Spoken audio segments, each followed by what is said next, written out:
Hi, I'm Jeff from New York. Please like and subscribe. Episode 55, The Lucky Draw. When he saw Jonah, Jeff was speechless. Why did he bump into her everywhere he went? He and Lelaine tried to change seats, but they found that all the other seats were already occupied. They had no choice but to sit with Jonah. Lelaine gently grabbed Jeff's arm. She was still a little afraid of Jonah, so Jeff comforted her in a soft voice. Seeing the two of them being so intimate, Jonah felt even more annoyed. In the back of her mind, she thought that even though she dumped Jeff, you would still put her first. You shouldn't be all over this other woman in front of her. How did you two get in? This isn't the sort of place that would let you in. Jonah asked aggressively. You think you can steal Mr. Kent's money and then get yourself invited to a banquet? You think it's that easy? Jake asked sarcastically. I think you're planning something else. Jeff, what rich guy are you targeting now? Jeff tried to ignore these two bullies. He didn't even look at them and only whispered to Lelaine, but Jonah continued. Oh, these losers snuck in. I'm going to tell everyone. I'll tell the host about it right now and have them kicked out. She was about to stand up, but Jake stopped her. They had only managed to get invited because of Jonah's connections, so he didn't want attention drawn to him. When the others at the table heard Jonah shouting at Jeff and Lelaine, they asked her why she hated them so much. She replied, You're too funny. Why shouldn't I bear a grudge with someone like him? Don't we deserve to get her own back on him? Jonah proudly explained to the others. I just can't bear to see them acting like nothing's happened. Together, they stole $350,000 from our school's intern fund. You must agree that these two people are complete degenerates. When the others heard what she said, they started pointing fingers at Jeff and Lelaine. Jonah, you've got to watch your tongue and stop spreading these lies about us. Jeff had enough. How could he enjoy his meal with Jonah making these accusations again? Seeing that she was finally getting a reaction out of Jeff, Jonah's anger grew. She shouted at him. Wow, you stole $350,000. Dollars of the school's money. Why don't you just admit it? Why do you think you're better than everyone else? Everyone should know that you're a shameless thief who stole $350,000 and gave the money to this slut. You shameless bastard. Jeff, I was just talking about you. What's wrong with you? You coward. You want to hit me now, don't you? If you're not too scared, why don't you just do it? Jonah arrogantly turned her face to Jeff. She had guessed that he wouldn't want to hit her in front of everyone. You. Jeff wanted to slap her face, but Lelaine stopped him. Forget it, just ignore her. Jeff nodded and suppressed his anger. You can't even stand up to a girl. What a coward. Jonah said, sneering at Jeff. If I was you, I'd be trying to think of a way to pay back that money. You two are such a losers. Jonah rolled her eyes and punched Jeff viciously in the chest. Jeff couldn't take it anymore. He slapped Jonah hard on the face, knocking her down on the ground. Jake quickly helped her up. Lelaine held Jeff's arms to prevent him from doing anything else to her. Jonah started shouting that she was ready to fight with Jeff when Abraham's voice came across the sound system. I'd like to thank all of you for coming. I've asked you to all hear it at such short notice to let you know. When Jonah heard Abraham's words, she stopped shouting and calmed down. It would be disrespectful to Abraham if she continued making trouble while he was speaking. Abraham continued to speak, and everyone listened politely. They understood Abraham's position in the East Coast Division and felt honored to be invited.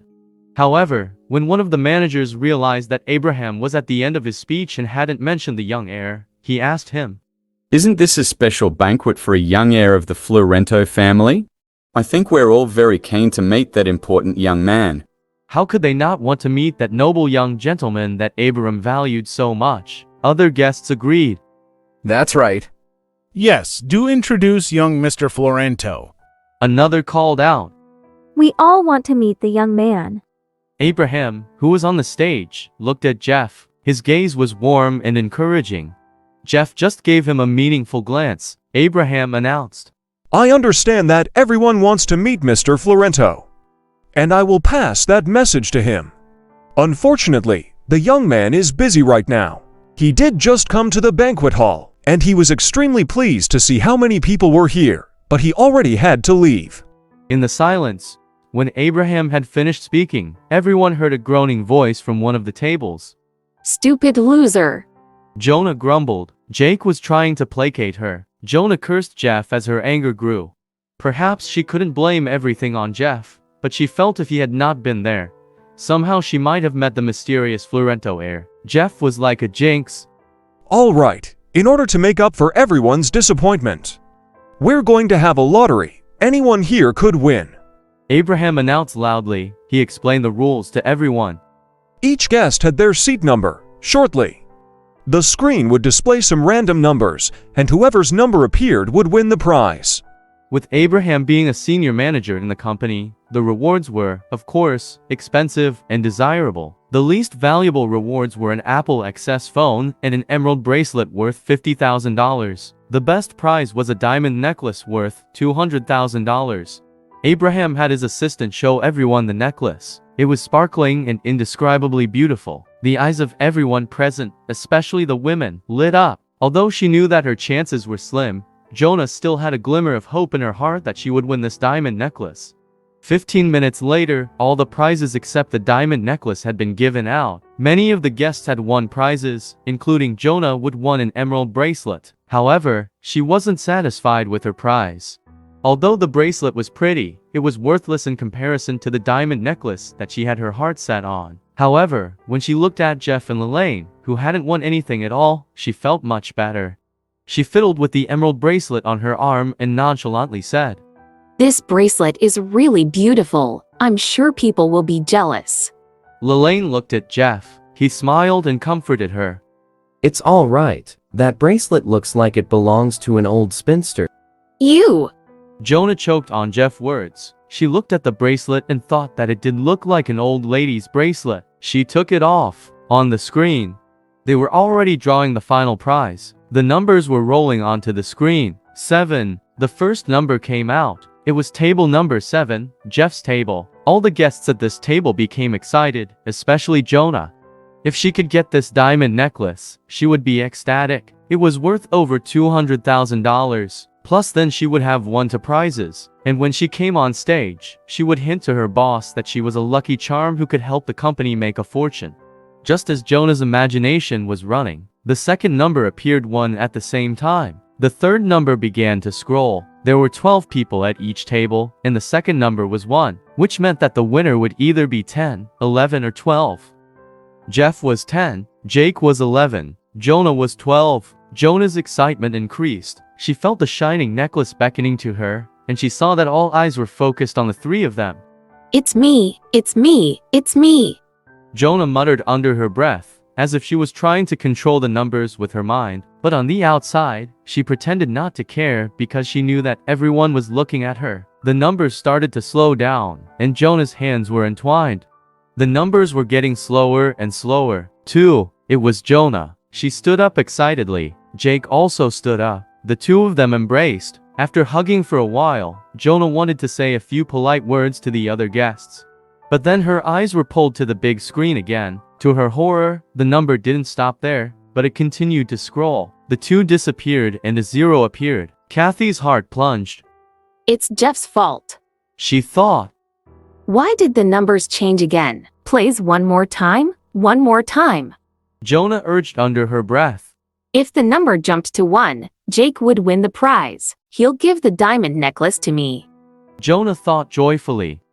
However, the numbers on the screen did not scroll. They clearly showed 710, which was Jeff's seat number. Jonah's heart turned to stone. Jeff had won the prize. She looked at Jeff slowly with a gaze full of hatred. She wanted to kill him. Jake pulled Jonah to her seat. He felt ashamed of her behavior. Of course, Jeff was now the center of attention. Abraham smiled happily and said to Jeff, This young man has all the luck. Please come on stage to receive your prize now. The others looked at Jeff with envy. Jeff guessed that Abraham was probably responsible, but he could only smile since he had already won the prize. So be it. He'd not given Lelaine anything really impressive yet, and this diamond necklace was stunning. Come on, let's go over. Jeff held Lelaine's hand and they walked toward the stage. Jonah's eyes were filled with a cold gleam. She should be the one walking toward the stage. She was sure that the two of them had somehow changed the numbers and stolen their diamond necklace. Nice to meet you, young man. Congratulations. Abraham shook Jeff's hand and smiled. Jeff also noticed a hint of flattery in his eyes. Abraham prepared to give Jeff the diamond necklace. Mr. Sterling, you haven't introduced this handsome guy to us yet. A confident woman said from her seat in a loud voice. The other guests also started to call out to him. Ah, Said Abraham, knowing that Jeff wanted to keep a low profile. He glanced at Jeff, who was looking at him calmly, waiting to see what he would do. Abraham had an idea and announced to the guests. this is Jaden Miles. Jaden is young and has certainly had good luck today. Luckily, Abraham remembered the name that Jeff had used when he had arrived. When he saw Jeff relax, he felt relieved. Abraham was about to give Jeff the diamond necklace. Jaden Miles, you liar! Jonah shouted as she stood up and looked at him with a cold glare. Don't believe him. He's not Jaden Miles. His name is Jeff, and he's a stinking loser from Peston University. And he's the thief who stole $350,000 from the school.